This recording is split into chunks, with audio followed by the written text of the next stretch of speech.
Thanks for joining us tonight. Violent crime is up 45% over the last 5 years in Fargo. That shocking stat unveiled today as the federal government announced a new initiative to combat gun crimes and gangs in the city. Valley News Team's Gabriel Osler tells us more about the program and what steps they say they'll take to keep you safe.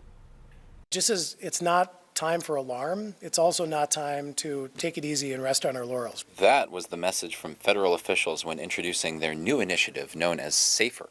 It's touted as a multi-pronged approach to cutting down on violent crime in the Fargo area. While Fargo police statistics say such crime is down in the past year, the overall trend is not encouraging, with the feds citing a 45% increase in the past 5 years. Their ways of attacking the issue include enhanced ballistics technology, more aggressive prosecution for violent felons in possession of illegal weapons. For those who acquire and possess illegal weapons are really volunteering to line up to make themselves federal defendants in the District of North Dakota.